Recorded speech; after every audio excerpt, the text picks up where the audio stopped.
Who are you?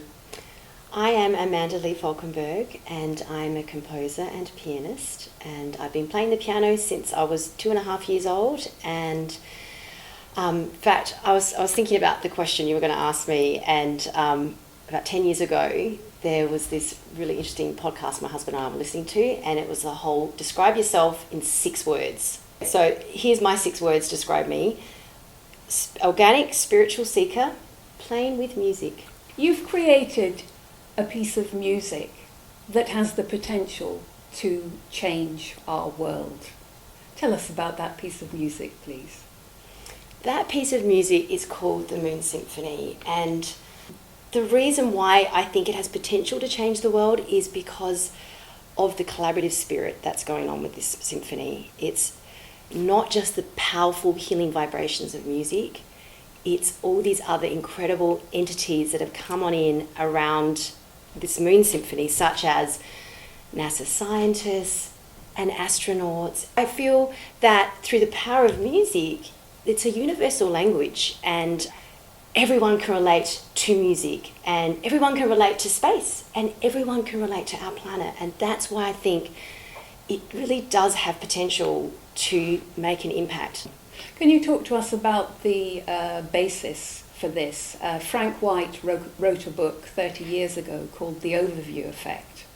The overview effect is what astronauts experience in space, and as Frank White says, nothing can prepare you for the breathtaking beauty of seeing planet Earth suspended in space, the fragility of planet Earth. And so these astronauts, when they come down to planet Earth, they're really passionate about promoting their experience of the intensely beautiful planet, and they're so privileged to get to see that.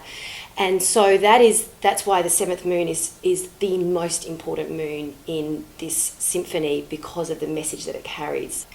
Can you talk to us about the Apollo 8 event that you attended? I'd just become part of the IAAA, the International Association of Astronomical Artists. So that's a very dynamic, fantastic organisation, which I'm very proud to be part of. I didn't realise this at the time, but when I was sending out all my Moon's music to this community, that there was an astronaut that was also watching and listening to my presentations. And so what happened is one day, Nicole Stott sent out an email about, hey guys, to our organisation, has anyone got some interesting artwork to help celebrate the Apollo 8 tribute concert that we're going to put together at Kennedy Space Centre? And I remember seeing the email come through, and she was only asking for physical artwork, and I'm like, I guess there's no music for that kind of thing. But literally 2 minutes later, I get a personal email from her saying, hey Amanda, I've been listening to all your music, and I'm wondering if you would have some music that could be part of a tribute video that we want to show at the IMAX theatre. And I remember thinking, oh my God, this is exactly what I want to write for my 7th moon. To cut a very long story short, her and I had a quick Skype, and so I said, okay, you know what, how long is it going to be? I will write something for you that's kind of in the same vibrations as what I'm writing for my Earth moon, and we'll see what happens. It might end up being the 7th movement for the Earth moon. She sent me the video, finally with the music laid down to it. It just worked perfectly. So you're also taking part in the Hubble Telescope celebrations, 30-year anniversary next year. Tell us about that. So that is called Art of the Cosmos, and it's curated by Simone Wright, and we had to submit our work inspired by space, and it was open to all mediums. And I thought, how exciting is this? I'm going to submit my Moon Symphony. And so as it turned out, I was one of the artists that have been represented at this exhibition in Los Angeles next year. You have huge ambitions for this project. Tell us how you would like this performed. This symphony is big and it's pretty grandioso, but you know what? Space is grandioso. And so ideas should be grandioso when we're talking about space. And so I see performances in Walt Disney Concert Hall, in Royal Albert Hall, so everyone can experience and enjoy these moons. And going back to the astronauts' platform for spreading their message about seeing planet Earth from space. We would love to do a musical world tour with this. There are 7 movements. It's a symphony, as the name suggests. You're a librettist. You've written a libretta. Your background is also in composing music for ballet. What would you like this to be? An opera, a ballet, a combination of those things? I think it's important that the experience of the moons and the music and the orchestra and the choir and the libretto are first featured in this idea. But I love what you said about ballet, because I'm not ruling that out as well, and I feel that might be down the track a little bit more. But I think what's first and foremost very important to me and the astronauts is this message of Earthrise. ideaXme attended your preview soft launch recently and were blown away by it. What are the next steps? Who do you want to get in front of, individuals and organisations, to move this to the next level? I would ideally like to be in front of management of Royal Albert Hall, because that's where we feel and see this symphony being presented, the world premiere. You've made some amazing connections during the course of this project so far. Going back in time to your early days, your early career, could you maybe talk to us about a few of the rich connections that you made? Is when you talk about rich connections, my mind and heart instantly go to like the emotional support I had. Like I think of my family, of course, and how they used to always say to me, reach for the stars, you know, and there was always those themes growing up in my family. And my music teacher, Graham Tyler, who's still an incredible, great friend of mine, when I think of my early beginnings, my mind goes to those people, and it's not so much the rich connections, it's the emotional. The rich comes from the emotional connections that I had with those people that, you know, believed in you. Out of everybody that you could meet in the world, who would you most like to meet? I don't ask from the perspective of necessarily just this project. You mentioned earlier a number of people and organisations that you would like to get in front of, but who would you as a human being like to meet, and what question would you like to ask that person? The person behind this. The person, the mind, the imagination, the creativity behind this, of course, is George Lucas. And I think about that question, and you ask, what would you like to ask them? And I kind of want to go even beyond that. I would like to just be one of their friends growing up and just watching the minds of this human being and how their imagination just takes over and they create these incredible, inspiring works of art. But the thing I love so much about what George Lucas Empire he's created and his Star Wars, the imagination, the textures, the music, all of that. But really what for me is just so profound about it is the spiritual themes that come through, you know, hard work, destiny, may the force be with you, just surrendering to, you know, intuition and all those themes that are so subtle but so profound to me. And so it'll be the creator of this guy, George Lucas. Like Star Wars, your project reaches out across the world and promises to encourage so many more rich connections. By contrast, composing this was quite an isolated business. You sat in your music studio. Can you talk to us about that? And also tell us a little bit about the technology that you use and the processes you use. Being a composer, you need to be still, you need silence, and you don't want a lot of distraction in your life when you're composing something, at least of this project size. So I spent 2 years somewhat being a hermit in my composing studio in Dubai, and the music that's the symphony is being represented is all by electronic score. I have this beautiful studio that my husband set up in Dubai, and it literally looks like a spaceship.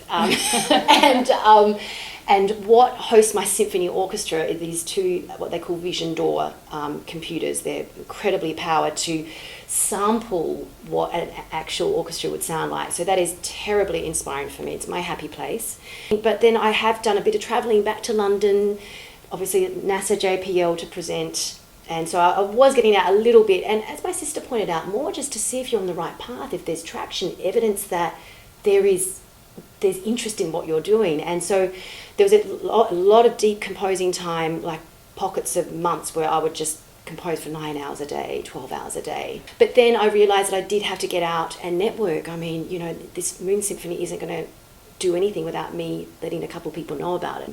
So for the musicians and composers out there, can you take us through a few watershed moments where the project stretched you technically? Well, again, I'm lucky because if I do have any hiccups in my technical music studio, I feel like a princess because my husband is just enormously technical, and I wouldn't have the first idea about how to solve it for the most part. So if there was any technical drama, he would just come in and I'd go and get my cup of tea and it'd be all fixed. So I've been so blessed that I've had his support around this project.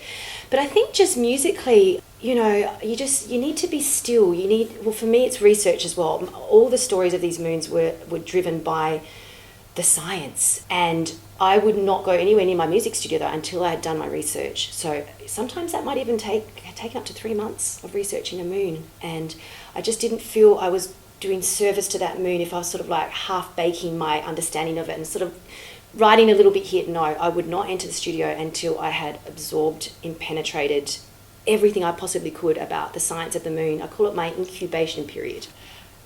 There's one particular conductor that you would love to work on this project. Who is she?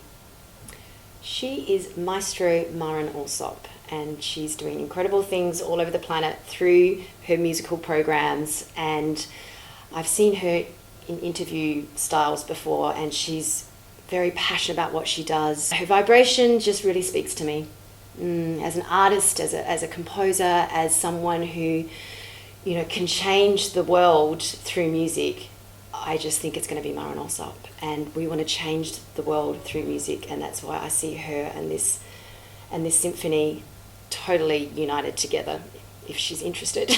So, yeah, that would be my wish list. David Picard, creative director of the BBC Proms, has a view on broadening the impact of music and attracting more women into being conductors. Could you talk to us about that? Well, I was delighted by the article and the initiative, and I think it was 50-50 gender sort of balance, and I'm like, wow, that's great. But that's not what I'm promoting here at all. It might be a happy byproduct for someone else, but for me, it's the music, it's the message, it's planet Earth. This is an incredibly brave project. You are incredibly brave. Could you give us a few words of inspiration for composers, librettists, conductors setting out in life? I think, you know, it comes down to the quality of your mind and the quality of your thinking and the quality of how you interact with everything and everyone around you. And that to me has been really important part of, you know, being a creative artist, a spiritual human being, is just making sure that your center of gravity is just charged with love, inspiration, and joy, and curiosity. And watch the sparks of imagination come from that. That has really been my process all along here. And I think, you know, the word brave, sure, I mean, I reserve that for astronauts. Brave is the word I use for astronauts.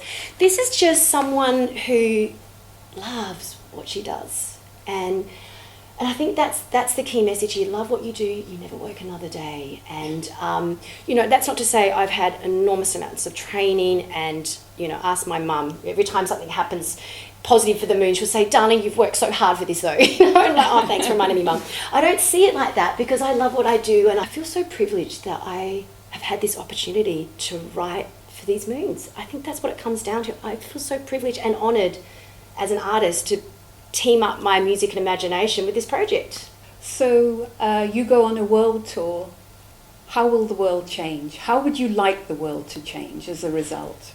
Well, this is where I love the Moon Symphony and Constellation Earth, Nicole Stott's organisation, because they're about inspiring positive action through their experience in space.